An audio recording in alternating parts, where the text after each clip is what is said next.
Welcome back, deep divers. Today we're going deep on, going deep on people. The people. Yeah. The whole human relations thing. You sent in this excerpt from Dale Carnegie's How to Win Friends and Influence People.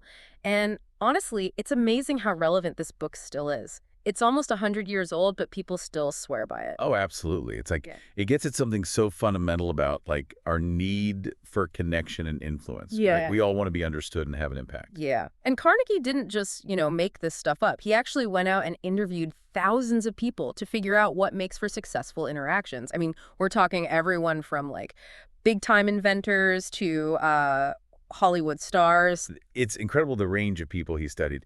And he really gets into like the nitty-gritty of what makes people tick. Like Yeah. right off the bat, he starts the book with this story about Two Gun Crowley, the cop killer. Yeah, I remember that. A real tough guy, never took responsibility for anything, always blaming everyone else. And that's what's so interesting, right? It's not just criminals who do that. Think about Al Capone. He justified his like whole criminal empire by saying he was just giving people what they wanted. It's this self-justification thing.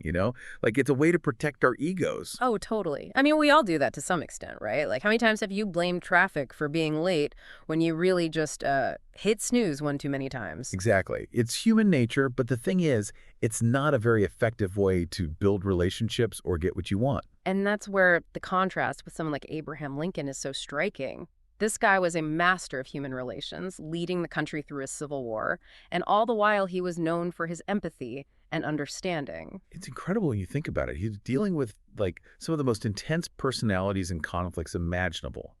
Yet he always tried to see things from the other person's perspective. Like, think about when General Meade let Lee's army escape after Gettysburg. Oh yeah, huge blunder, right? Yeah. Lincoln was furious. And rightfully so. But instead of just ripping into Meade, he wrote him this incredibly insightful letter. He expressed his disappointment, sure, but he also acknowledged the pressure Meade was under. He basically said, hey, I get it, you were in a tough spot. It's so much more effective than just like yelling and screaming. Absolutely. Criticism often leads to defensiveness and resentment, but understanding opens the door to dialogue and change. It's like that story Carnegie tells, Father Forgets, about a dad who's always criticizing his son and then later that night realizes he's focusing on all the wrong things. He's forgotten to appreciate all the good stuff. It's such a powerful reminder that we need to like balance criticism with appreciation. What if we focused more on understanding and acknowledging the good in people? How would that change our interactions? Okay, now for the juicy stuff. The part of the excerpt I really got hooked on how to influence people, Carnegie literally asks, how do you get anyone to do anything? Sounds impossible, right? Right, like some kind of Jedi mind trick. But his answer is actually pretty simple. Understand and appeal to the other person's wants. It's like this light bulb moment. Mhm. We're so focused on what we want that we forget to consider what they want. And Carnegie backs this up with examples too, like that story about Uncle Andrew. He wanted his nephews to write to him more, but instead of just demanding it, he told them how much he treasured their letters. And it worked. They started writing all the time because they felt important, like their letters actually mattered to him. Right. It's like we all crave that feeling of significance. Then there's that dad, Stan Novak, who wanted his son to be excited about starting kindergarten. Instead of forcing him, he turned it into this whole family adventure, focusing on the fun things kindergarten had to offer. Like, the kid was practically begging to go to school. It's about aligning your goals with the other person's wants, creating a win-win situation where everyone feels good about the outcome.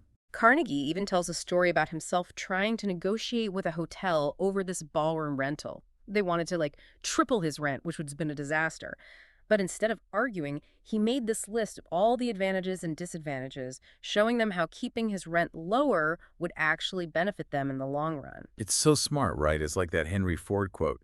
If there is any one secret of success, it lies in the ability to get the other person's point of view and see things from that person's angle as well as from your own. I mean, he basically flipped the script and showed them how it was in their best interest to work with him. And to really drive that point home, Carnegie shows these terribly written business letters, Yeah. right? They're all about what the company wants, completely ignoring the reader. Like, talk about a turnoff. Total snooze fest. But then he contrasts that with this woman, Barbara Anderson, who wrote to a bunch of banks looking for a job. But instead of just focusing on her needs, she highlighted how her skills could benefit them. And she ended up with like 11 job offers. 11. just by focusing on what the other person wanted. It's crazy how effective that can be. It's like it totally shifts the dynamic. So the takeaway here is stop thinking about what you want and start thinking about what they want. Frame your requests in a way that benefits them, whether you're trying to get your kids to eat their veggies or negotiate a big business deal. It's like Owen D. Young said, and this guy was a titan of industry. He said, people who can put themselves in the place of other people, who can understand the workings of their minds, need never worry about what the future has in store for them. Now that's some powerful stuff. And we're just getting started.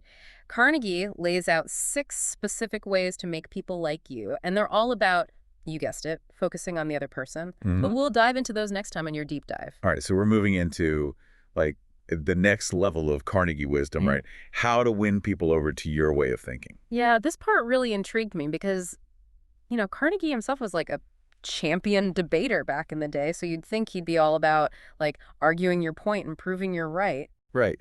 But like after years of debating and observing countless arguments, he came to a surprising conclusion. With that. The best way to win an argument is to avoid it. Whoa. Okay, that's like totally counterintuitive. Don't you have to stand up for what you believe in? Of course. Hmm. But think about it. The last time you won an argument, did it really feel like a victory? I mean, Did it actually strengthen the relationship? Or did it just, make the other person feel defensive? yeah, I see what you're saying. Like, even if you logically win the argument, you might lose the connection. Exactly. And Carnegie tells this great story about this guy, Patrick J. O'Hare, a salesman who used to get into these heated arguments with customers. Oh, no. Yeah. He actually turned his whole career around when he learned to just avoid arguments altogether. He would even agree with customers when they criticized his product. Wait, seriously, he'd just agree with them. He'd say something like, you know what, you're right, that is a drawback. And by acknowledging their concerns, it disarmed them. It took the wind out of their sails. So instead of fighting them, he was like joining them. Exactly. Yeah. And then, once they felt heard, they were way more open to hearing his perspective. It's like that saying, you can catch more flies with honey than vinegar. Right. It's about building bridges instead of walls. And this ties in with principle number 2. Show respect for the other person's opinions. Never say you're wrong. Okay, but isn't that a bit, I don't know, like sugarcoating things? What if someone is flat out wrong? Even if someone is factually incorrect, their opinion is still valid to them. It's Yeah. based on their experiences and beliefs. So you're saying even if you disagree, you got to respect where they're coming from. Absolutely. Yeah. Like Carnegie tells this funny story about how he was arguing with a tax inspector and getting nowhere. Oh, been there. Right. So instead of arguing, he just complimented the inspector on his expertise and steered the conversation in a different direction. So strategic redirection. I like it. It's about finding those points of connection, even when you disagree on the bigger issue. Now, this next principle might be the toughest one to swallow. Uh-oh, hit me. If you are wrong, admit it quickly and emphatically. Oof, that one's hard. No one likes to admit they're wrong. I know, right? It's like it goes against our natural instinct. But honestly, admitting fault can be so disarming. It shows humility. Carnegie talks about Benjamin Franklin, right? He was like notorious for being argumentative when he was younger. Totally.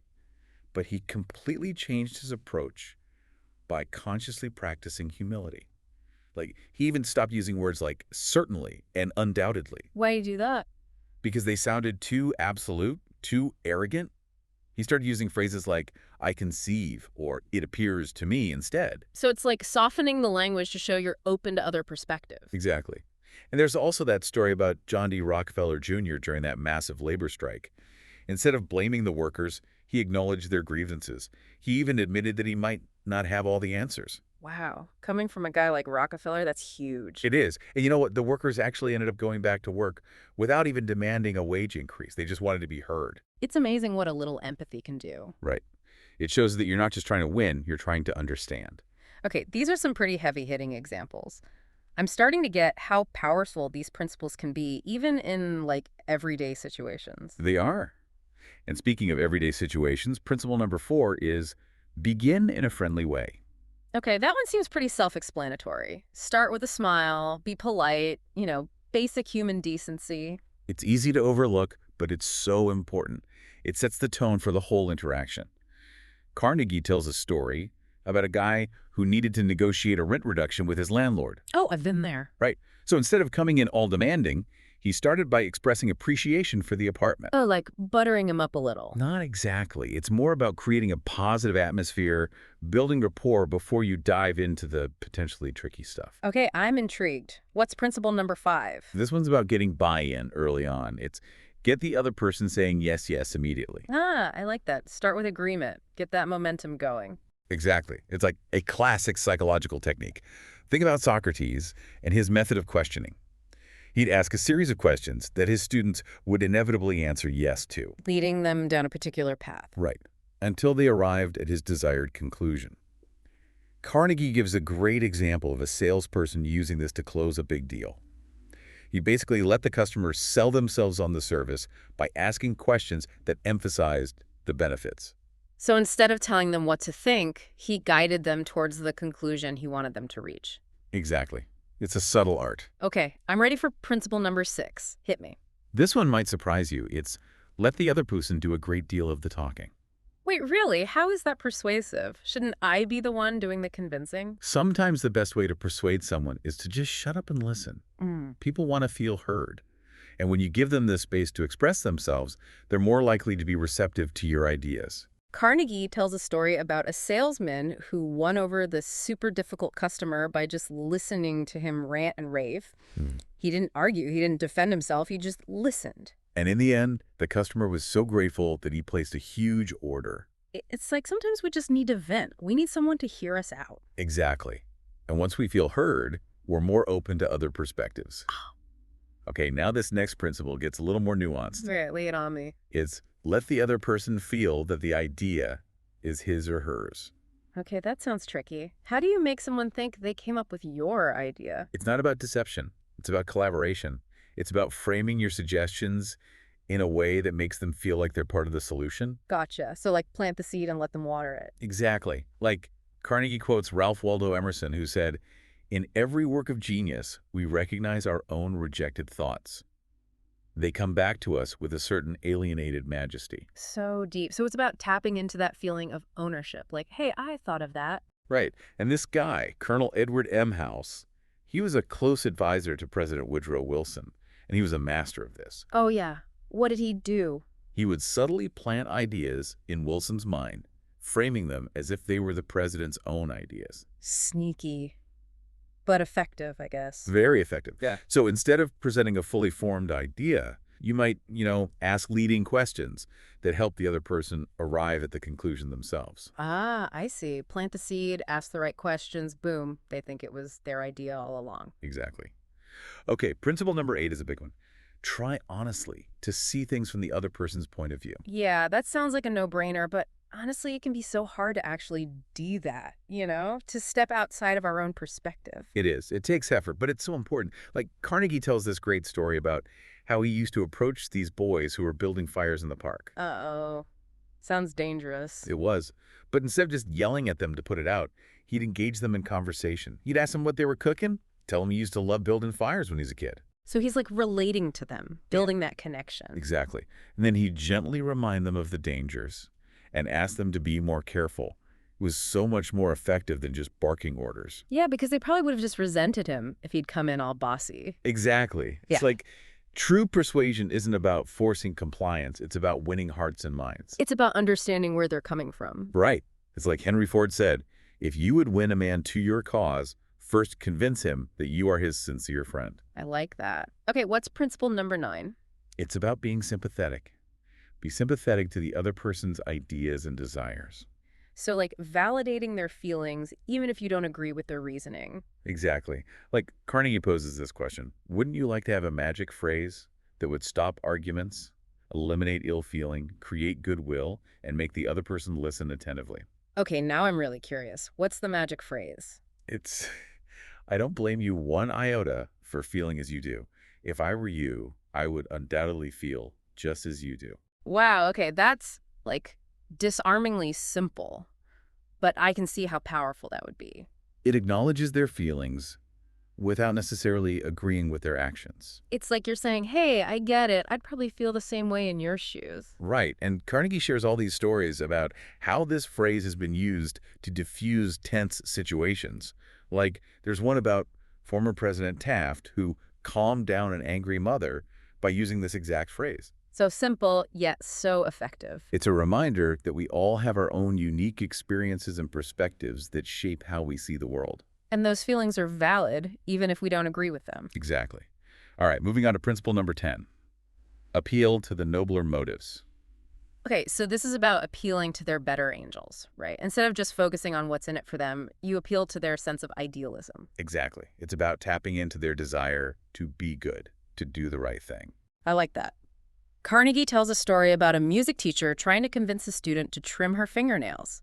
Instead of just telling her to do it, the teacher emphasized the artistic benefits it would bring. Framing it as a sacrifice for the sake of her music. Smart. Makes it more meaningful. Right. There's also this great story about Saul Hurok, this famous impresario. Impresario, huh? Yeah, he's the guy who brings the shows to town, like the big concerts and operas. Gotcha. So anyway, he had this star performer, Fyodor Chalyabin, who had a habit of calling in sick before big performances. Oh, no.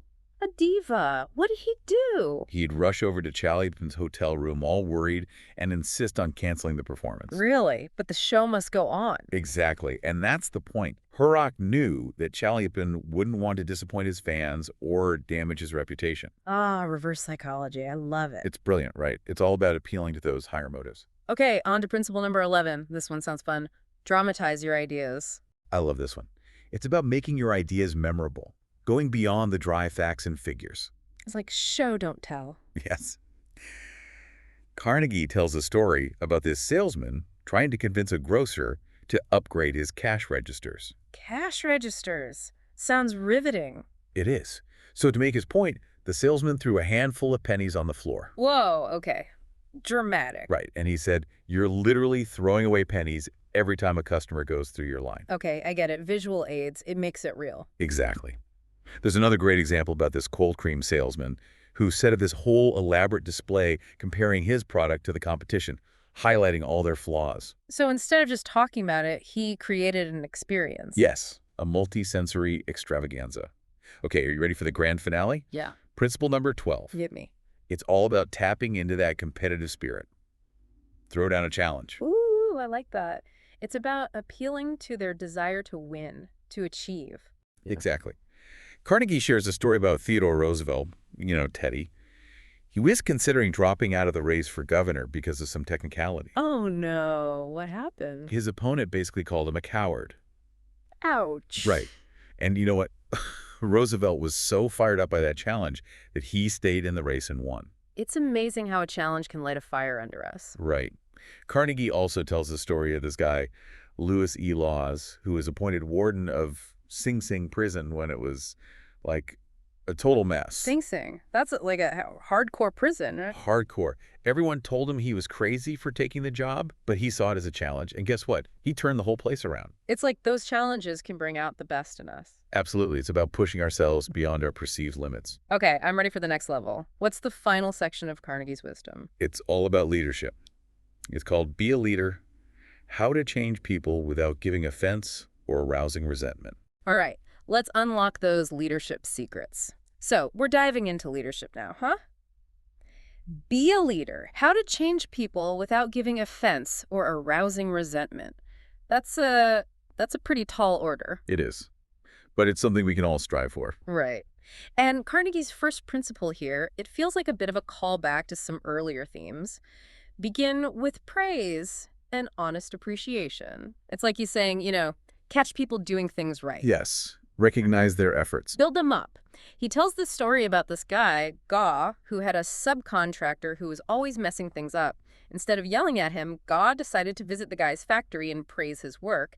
He even complimented some of the, specialized machines the guy had invented. It's amazing how powerful that can be, right? A little bit of praise can completely shift the dynamic. Totally. Yeah. So what's the next leadership gem?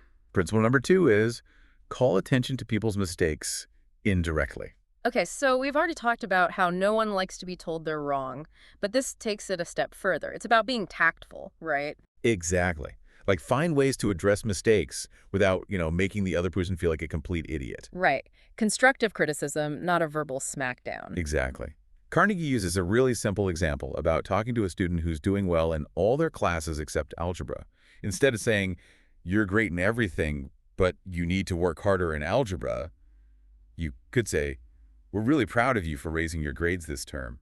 And D, by continuing those efforts, your algebra grade can be up there with all the others. Yeah, it's subtle, but it makes a huge difference. Right. Like the word but negates everything that comes before it. It's like, yeah, but T, you messed up. Right. Whereas and builds upon it. It creates more positive and encouraging tone. He also has that great example about the woman who was having her house renovated, and the construction workers were doing a good job, but they were leaving a mess. Right. And instead of yelling at them, she appealed to their pride in their work. She was like, it would be a shame if all this beautiful work was overshadowed by a messy work site.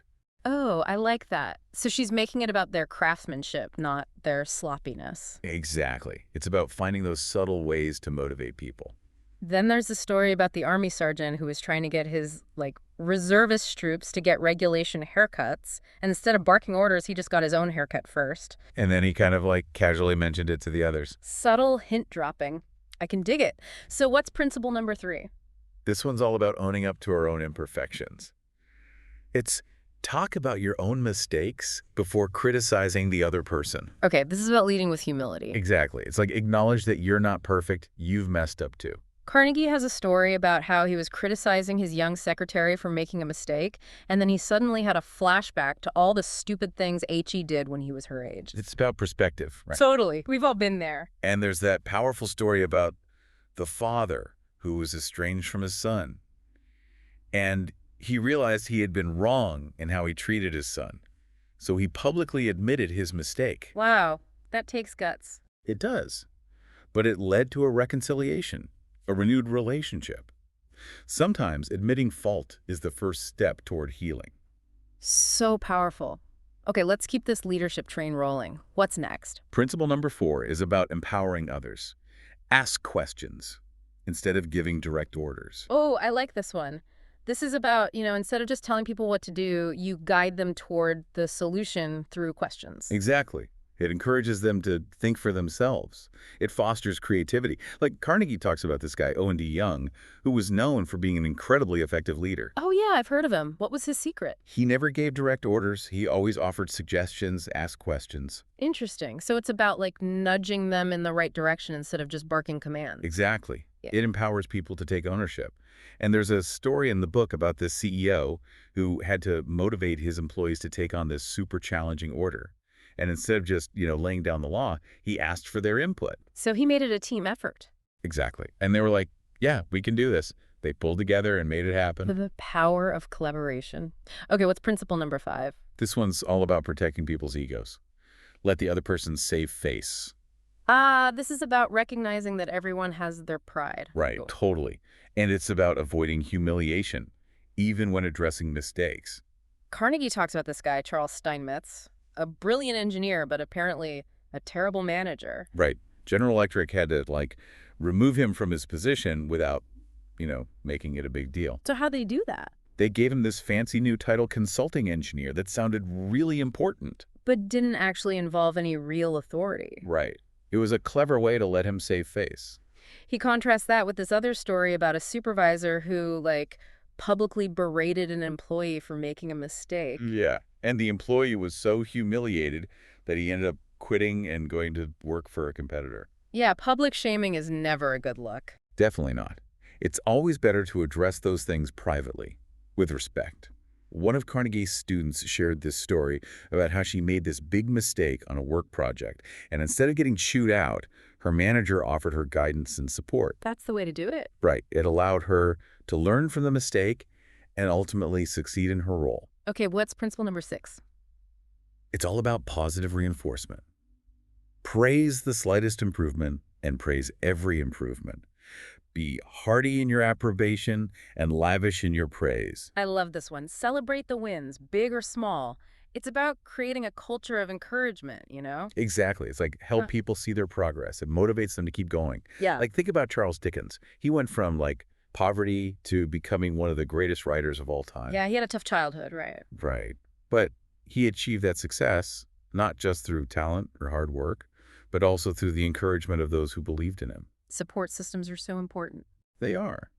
And Carnegie also tells a story about a woman who was learning to play bridge. And people kept telling her she had this natural talent for it, even though she wasn't that good at first. So they were basically hyping her up. Right. And you know what? She believed them, and she kept practicing and eventually became a really skilled player. It's the power of belief, right? Totally. We should never underestimate the power of our words. Okay, I'm ready for principle number 7. This one's about setting a high bar. Give the other person a fine reputation to live up to. So this is about, like, setting expectations, right? Yes, but in a positive way. Like you're expressing your confidence in their abilities. Carnegie tells this simple story about a dog walker who received positive feedback for, being conscientious about following park rules. Since they were like, hey, you're a great dog walker. Thanks for following the rules. Right, and the dog walker was so happy about that recognition that he became even more diligent. It's like when people feel like they have a reputation to uphold, they're more likely to rise to the occasion. Exactly. And there's a story about a manager who praised this printer's high-quality work, and it actually led to a significant improvement in the employees' attitude and performance. So it's about reinforcing those positive behaviors. Absolutely. It's like catch them doing something right and acknowledge it. Okay, on to principle number 8. Hit me. This one focuses on making improvement feel achievable. Use encouragement. Make the fault seem easy to correct. So this is about framing things in a positive light, right? Exactly. It's about helping people see that mistakes are opportunities for growth. Like Carnegie talks about this dance teacher who helped her student gain confidence by focusing on her strengths and, kind of downplaying her weakness. Making it feel less intimidating. Right. The teacher made her feel like she was a natural, even though she was still learning. And then there's this guy, Ely Culbertson, who became this world-famous bridge expert. Bridge, the card game. Yeah. And he said he might never have pursued that path if this woman hadn't, encouraged him and made the game seem easy to learn. The power of encouragement. I dig it. Okay, what's the final principle? The grand finale of leadership wisdom. It's about making it fun. Make the other person happy about doing the thing you suggest. This is about, tapping into their intrinsic motivation, right? Yes. It's about finding ways to make tasks feel more enjoyable. Carnegie ends the book with this story about a father who helped his son get better at math by turning it into a game. Right. He emphasized the son's progress and made it engaging, and the son was, way more motivated to learn. It's a reminder that, learning and growth don't have to be a drag. Exactly. When we can make things fun, it unlocks a whole new level of motivation. Wow, that was an incredible deep dive into Dale Carnegie's How to Win Friends and Influence People. It's amazing how relevant this stuff still is today. It's like, these principles are timeless. They are, and they're not just about, getting ahead in business or winning arguments. It's about building genuine connections and making the world a more positive place. It's about understanding human nature and using that understanding to create win-win situations. Exactly. So deep divers, that's our show for today. Now it's up to you to take these principles and put them into practice. How will you use this knowledge to create positive change in your own life? Think about it. Until next time, keep diving deep.